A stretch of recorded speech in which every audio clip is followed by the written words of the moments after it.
Welcome to a look at the top 10 Tycoon simulation games coming up in 2017 and 2018. And we're starting big with an intergalactic Tycoon game. At number 10, Starship Corporation. This is a really ambitious game. Part Tycoon, part sandbox builder, and part real-time spaceship simulator. Mankind has discovered intergalactic spaceflight, and you need to cash in by designing, building, and selling starships in a cutthroat galaxy-wide market. As trade and conflict spread throughout the galaxy, opportunities arise to design and build new types of spaceships.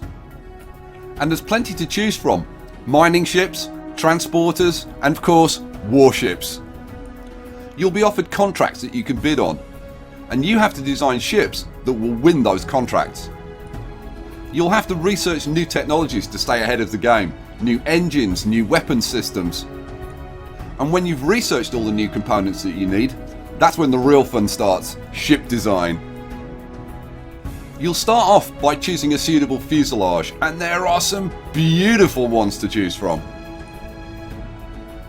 The interior layout of each ship is unique. Your challenge is to install all of the required facilities and create a functional and efficient layout. And this is where the game really excels, because the level of detail and the number of components that you can put into your ship is staggering. You can install things like a bridge, an emergency bridge, engine room, computer core, power relays, armour, generators, air tanks, fuel tanks, water tanks, shield generators, hangar bays, cargo units, emergency escape vehicles, corridors, lifts, stairways, hypersleep and living quarters, life support, the sick bay, galley, and that's without even mentioning the weapon systems. Once you've designed your ship, it's time to install a crew and test it. Testing determines the ship's rating, and the higher the rating, the more your ship will be worth. And again, there are a huge array of testing scenarios that you can run. And they fall into three categories: standard operations, emergencies, and hostile encounters. And you can simulate things like fire, pressure drops, power and engine failures, medical emergencies like radiation leaks and alien infestations, emergency response and damage control, things like collision with asteroids or magnetic fields. And there's also ship-to-ship combat and defending yourself against pirate boarding parties. Okay, so if this game is so awesome, and it certainly sounds like it, why isn't this number one? Well, the game's been in early access for over a year now, and it probably has another year to go before it's finished. The question is, will the finished game live up to its incredible potential? This is one to put on your watch list.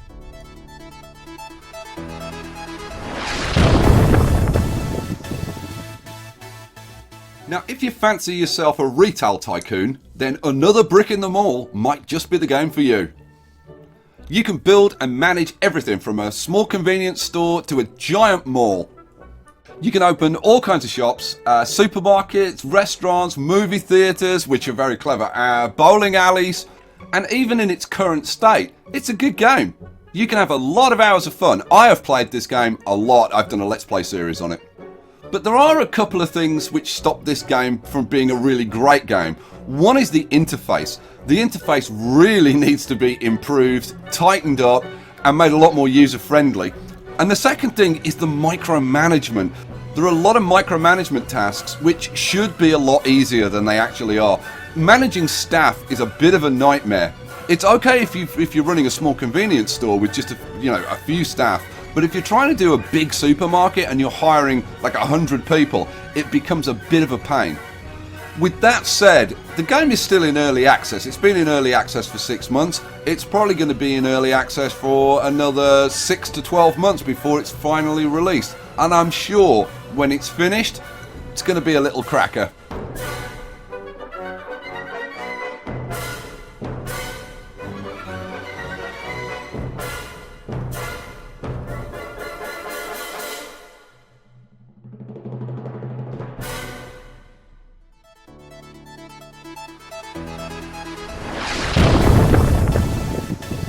At number 8, something really different: Megaquarium.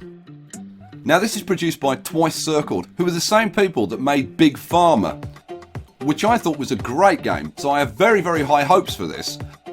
It's all about building and running a public aquarium. Now you might think there's not that much to running an aquarium, but you'd be wrong. First, you have to plan your aquarium layout, which is more difficult than it sounds because not only do you have to arrange your tanks for optimum visitor flow, but you've also got to provide easy access from the rear for your staff. You've got to hire and manage your staff, you've got to source or grow your own food to feed to the fish. The feeding schedules are complex as well. And you don't just throw some fish in a tank and that's it. Oh no, different types of fish will interact with each other. And you can also add decorations, and you can create powerful combinations which increase the rate at which they generate income. But be careful, because if you put the wrong fish together, they'll eat each other. From cute little clownfish to great white sharks, crabs and lobsters, jellyfish, corals. Guys, this could be the surprise game of 2018. You've really got to feel sorry for the guys who produced Parkitect. They produced the best theme park tycoon game since Roller Coaster Tycoon 2, at the same time that Planet Coaster produced the best theme park game of all time. But Parkitect will still appeal to a lot of people. It comes in at less than half the price of Planet Coaster. The game is more accessible and less overwhelming, and it's a lot less taxing on your graphics card.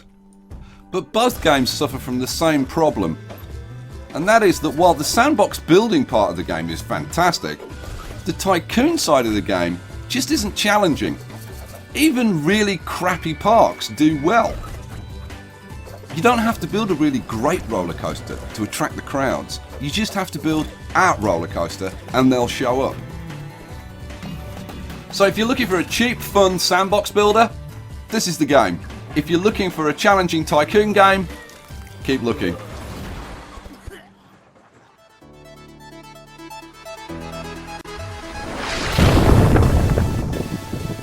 At number 6, it's Software Inc. Now let me tell you straight away, don't be put off by the low-res graphics, and don't be put off by the really horrendous music.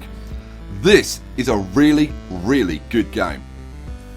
As the name implies, Software Inc. is all about running a software company. You hire teams of people to design, develop, support, research, and market your software. And there's a good variety of different software that you can produce, from operating systems to game engines to video games.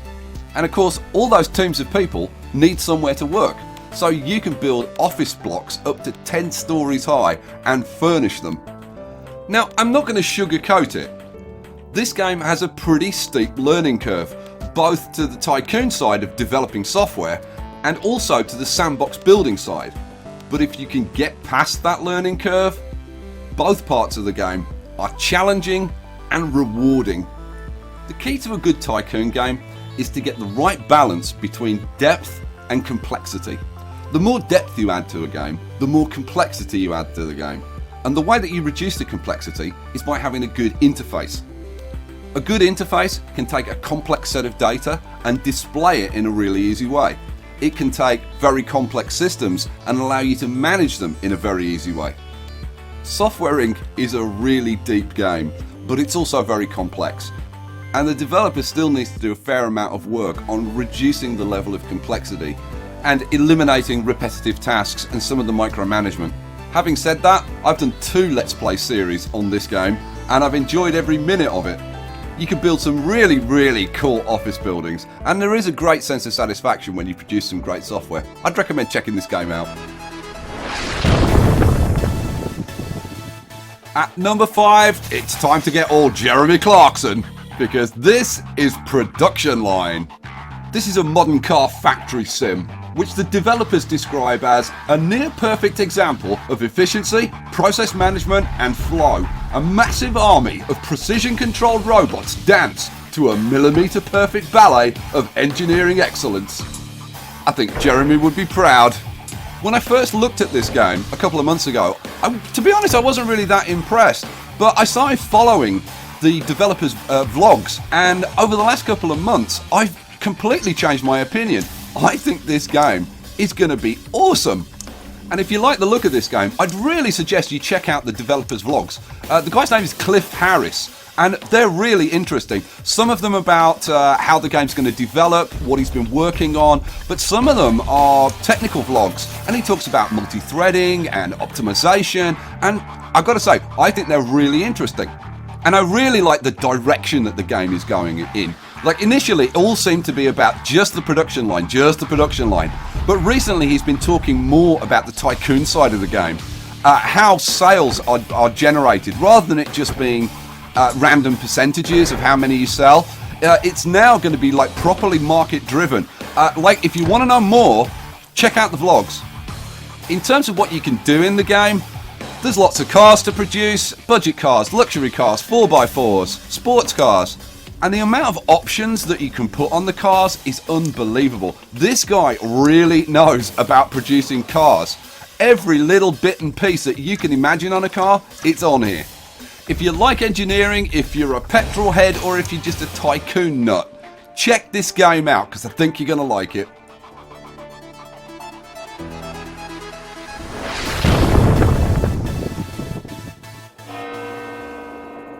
America, land of dreams. At number 4, it's Railway Empire, and I'm so excited I think I might wet myself. Land of progress. We'll watch this short promo trailer, and then we'll talk about the game. Oh, you hear that? You hear that sound? That's the hype train coming!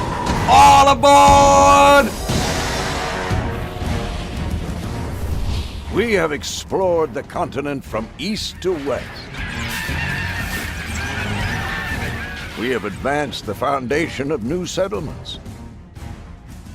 We have changed the world with steam, fire, and steel. Built tunnels and bridges. Laid thousands of miles of tracks. And we made a fortune. We are railway tycoons.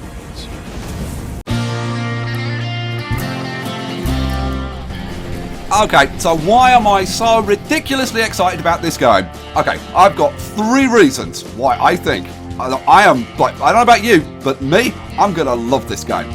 First reason, it's got frickin' trains in it! Great big honking steam trains! Because the game's set in the heyday, the height of the Railway Tycoon era. Second reason, it looks good. It's got a nice interface. The track laying interface looks really good. It's got over 300 technologies to research. You can have your own factories. You've got production chains. You've got 30 commodities. This looks like it's going to be a fun game. Now, if you want photorealistic trains and real accuracy, go play Transport Fever. But if you're looking for an honest-to-goodness Tycoon game, I think this is our best bet for the future. And the third reason, Calypso. Just don't mention Urban Empire.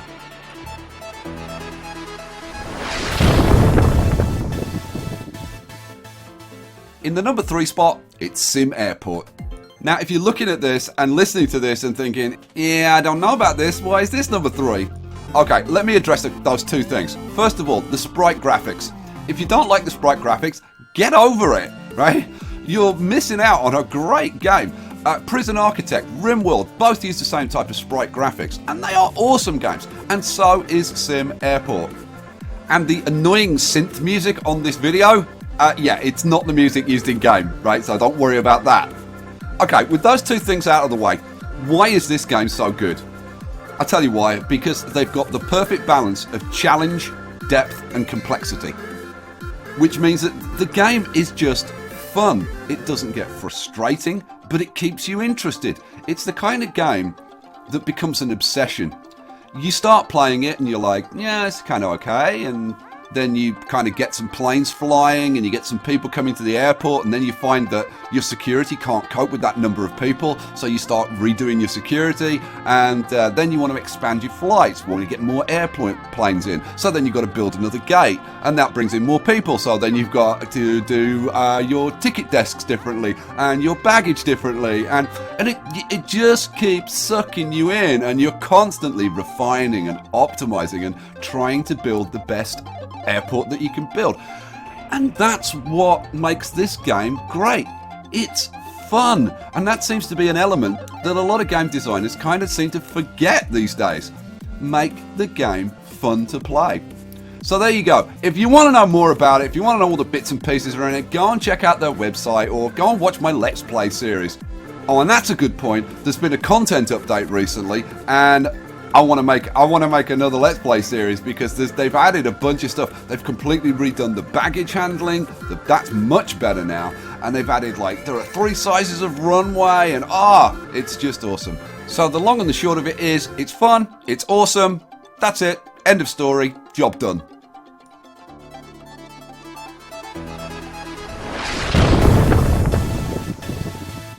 Coming into land at number 2, see what I did there, is Airport Tycoon and Management Simulator, Airport CEO. Just like the number 3 game, SimAirport, this game has everything you need to build and run a modern international airport. Runways, taxiways, gates, hangars, you'll build the terminals with check-in, security, restaurants, shopping. But in Airport CEO, you'll be doing it with much greater detail and realism. Now, I've given Airport CEO the number 2 spot purely based on its potential. And if it lives up to the potential, it'll be able to do everything that SimAirport does, but with greater depth and detail. But the problem with adding depth and detail is you add complexity and the need for micromanagement. So the big challenge for Airport CEO is, can they give us all of that depth and detail, but still keep the game fun and easy to play? And it's been really, really difficult to decide the order for the top 5 games. I could have easily justified putting any of the top 5 games in the top spot. But ultimately I decided that when you're looking at upcoming games, you've got to look at the potential. Potential has to be the biggest factor when it comes to ranking these games. It's all about how eagerly we anticipate these games.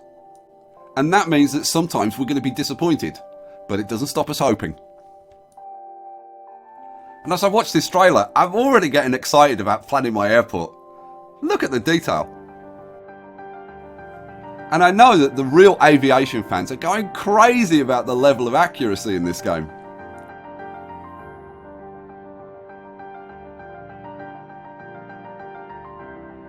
You can expect to see Airport CEO on Steam Early Access in late 2017.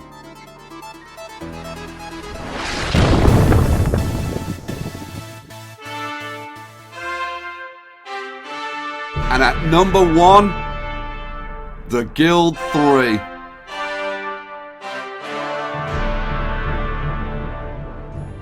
Europe, in the year of our Lord 1400. The Guild 3 is part Tycoon game, part RPG, and part just a simulation of life in the Middle Ages. You start off the game as a lowly peasant, and the idea is to climb the social ladder, gain power, and eventually become the mayor of the city, or even the sovereign. But achieving that kind of rise to power can take a long time, so the game allows you to build a dynasty, passing on your accumulated wealth, power and status from generation to generation. You'll start off as a tradesman, and there are a ton of professions to choose from. A blacksmith, a tailor, a carpenter, an alchemist, an apothecary. There's lots of them. And you'll start on one of 12 scenario maps that have one or more cities and their surroundings, and they're based on original historical locations. The game is very accurate and it looks incredible, and you can zoom in right down to the first person level. And the soundtrack, I absolutely love the soundtrack. I love the whole medieval feeling. As your character grows in power, you can join something which is new to the Guild series, and that is societies. Including secret societies like the Freemasons and the Thieves Guild. You can build a trading empire, you can acquire property, houses and mansions. And if you actually rise high enough to become mayor of your town or city, then you have to deal with running the town, and you have to deal with things like plagues and famines. The scope of the game and the amount of things that you can do in the game is quite staggering. On the RPG side, you can do story quests, and there are hours and hours of those. You can get married, have kids, engage in political intrigues. There really is so much to do in the game. Now, before you rush out and buy this game, I've kind of gone out on a limb putting this in the top spot because we haven't seen that much of the game yet, so we'll have to wait until we know a lot more before we'll be able to tell if this can justify its place at number 1. And that is my top 10 Tycoon games for 2017 and 2018. I hope you enjoyed it. I'll catch you for the next one. Peace out.